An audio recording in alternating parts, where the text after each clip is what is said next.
Nancy was convinced the woman was not telling the truth. She was certain, too, that the shirt was the same one she herself had hung on a tree limb to dry at Heath Castle. It was a very expensive make, one not likely to have been purchased by Mrs. Hooker. At that instant a gust of wind came and turned the garment in such a way that the label on it became visible. It said Bon Ton. "That's a good-looking riding shirt," Nancy commented, trying not to show her excitement. "Do you ride?" The woman ignored the question. "Ain't I got a right to have nice things, same as other folks?" she demanded defiantly. "Why, certainly," Nancy answered in an even tone. "You must be another one of those snoopy policewomen." "Well, I won't talk to you," snapped the woman. Snatching the shirt from the line, Mrs. Hooker hurried into the house and slammed the door. Returning to the car, Nancy related the conversation to her father. Though he agreed with his daughter that her suspicion was justified, he thought her method of approach hardly warranted a confession from Mrs. Hooker. "You didn't expect the woman to break down and admit her own son's theft, did you, Nancy? Now you've put her on her guard." "I never thought of that, Dad," Nancy agreed. "I might have had better luck if I had talked to Jetty." Mr. Drew had expected to reach their destination by noon, and had not counted on a long detour, which extended the trip many miles. It was well toward 3 o'clock in the afternoon when he and Nancy arrived at Hampton's one and only hotel. "Not much time left for work," the lawyer remarked, after the bags had been put into their suite. "But we can get in a little investigating before dinner time. Meet you here at 6, Nancy. Good luck." The young detective started off. She decided to make her first call at the railroad station, to which Floriana was supposed to have come. The agent in charge dashed Nancy's hopes by telling her he was a new man on the job. The former agent had moved to California 2 years before. Nancy refused to be discouraged. Going outside, she interviewed half a dozen elderly taxi drivers whose cabs regularly provided service to and from the station. Not one of the men had driven a cab 10 years before, and therefore could give no information regarding the well-known dancer. If Floriana came to this town, it seems likely that someone would have recognized her, Nancy reflected. "I'll not give up yet." At the town hall, where all records were kept, she had no better luck, and by 5:30 she was back at the hotel. "May I look at your old registers?" she requested the clerk in charge, telling him why she wanted them. Obligingly, he brought out one containing the names of guests who had stayed at the hotel 10 years before. Floriana's name was not among them, nor had anyone by the name of Flossie Johnson signed. If the dancer ever had registered there, it had been under an assumed name.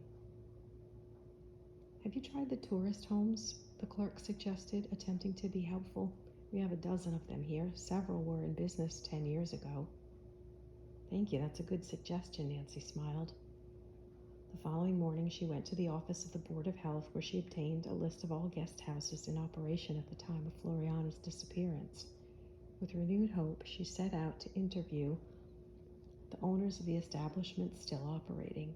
The experience was not entirely pleasant, for upon one occasion a woman, finding the girl did not want a room, slammed the door in her face, and nowhere did she obtain the desired information.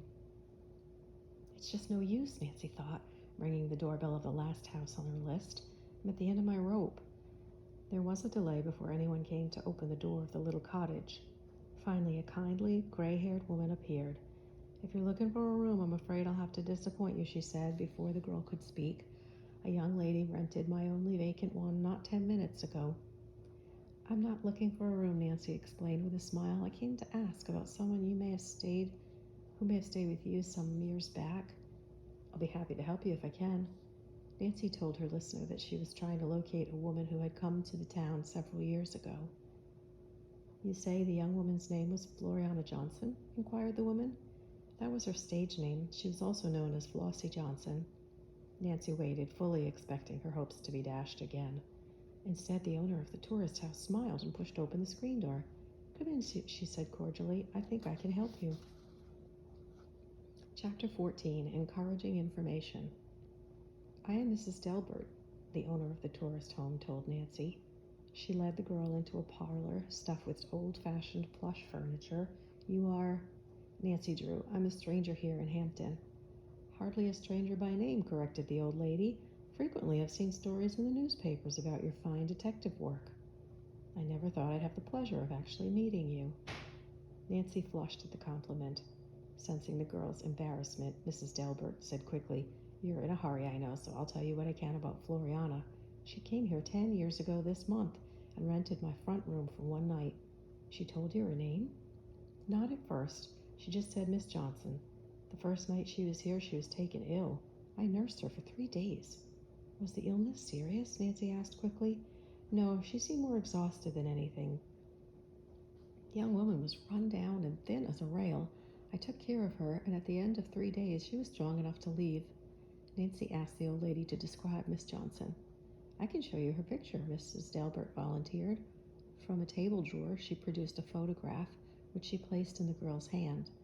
After Miss Johnson left, I found this lying on the dresser in her room. Read what she wrote on it.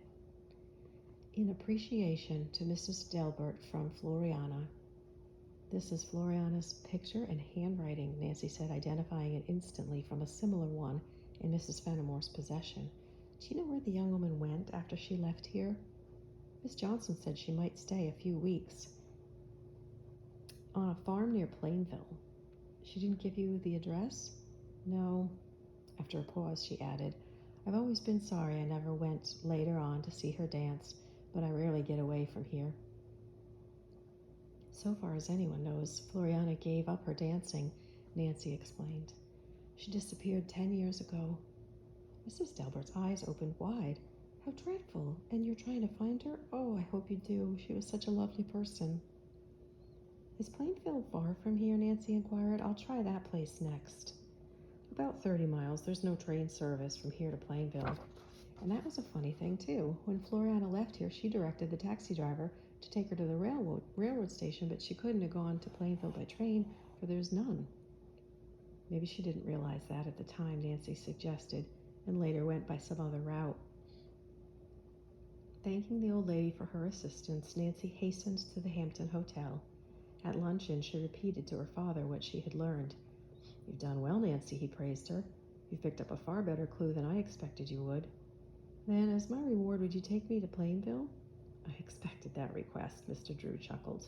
Yes, we'll go on if you wish. My work here is finished, so I'll have the time to spare. The drive to Plainville was a pleasant one over rolling hills. Several towns lay along the way. At a number of them, Nancy inquired without success about the missing dancer. It was not until she reached the village of Hopewell that fortune favored her. At her father's suggestion, she ran into the local police station. As the girl started to tell the desk sergeant about her problem, a middle-aged woman in outmoded clothes bustled in. The newcomer was Mrs. Spire, known as the town gossip. Ignoring Nancy, she pushed her way to the desk. Sergeant, you must do something right away, she berated him in a rasping voice. Such a shiftless police force as this town has.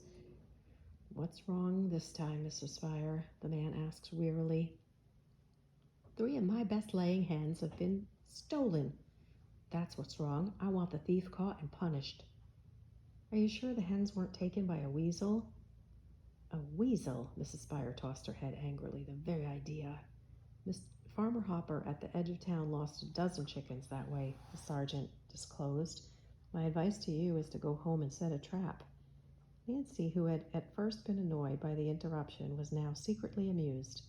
Mrs. Spire flounced about, insisting that her hens had been taken by a thief.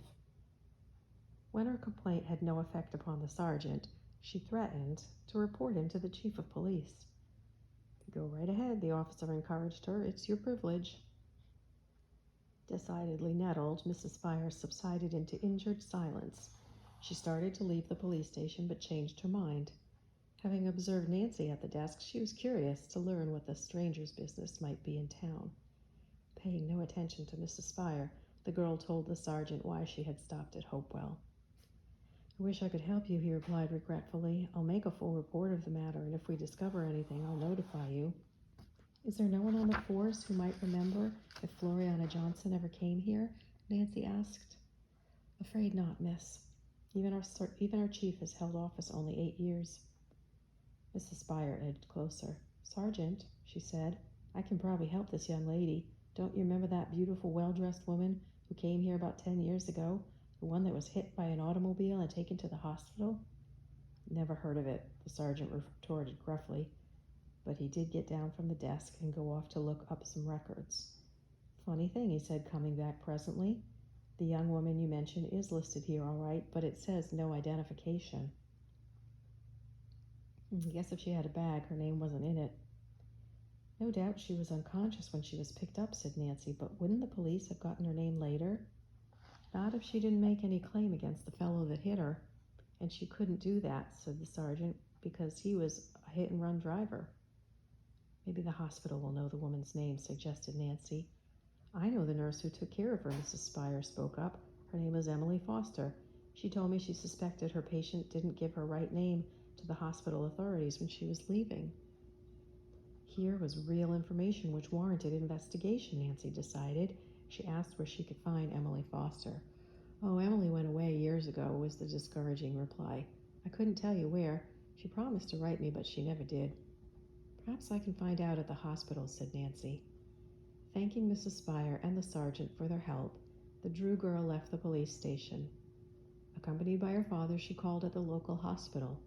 The superintendent of the institution received them courteously and, upon hearing their story, placed certain records at their disposal. No one by the name of either Flossie or Floriana Johnson had been a patient at the hospital. "She may have used an assumed name," Nancy sighed. Her nurse inferred as much.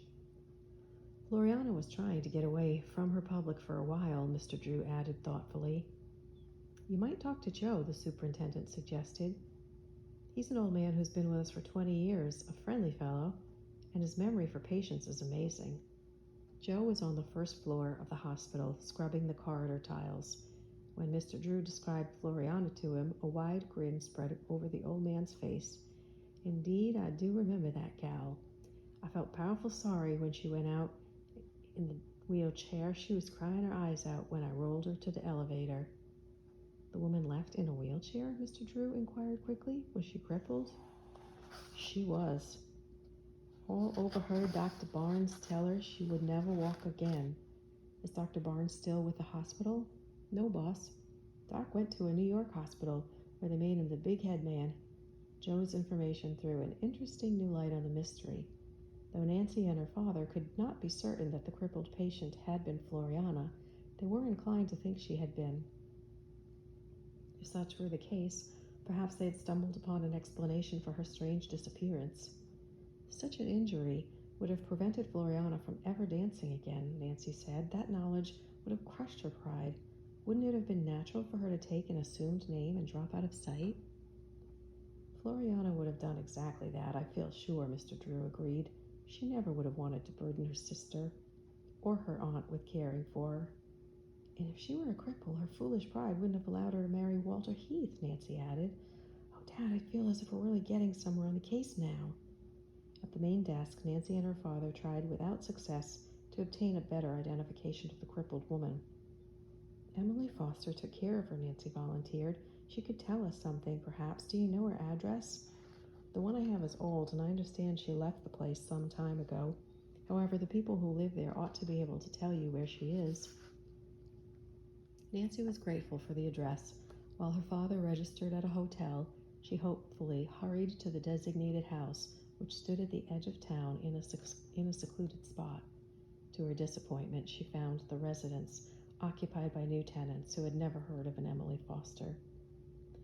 "Another blind alley," Nancy sighed as she started back to join her father.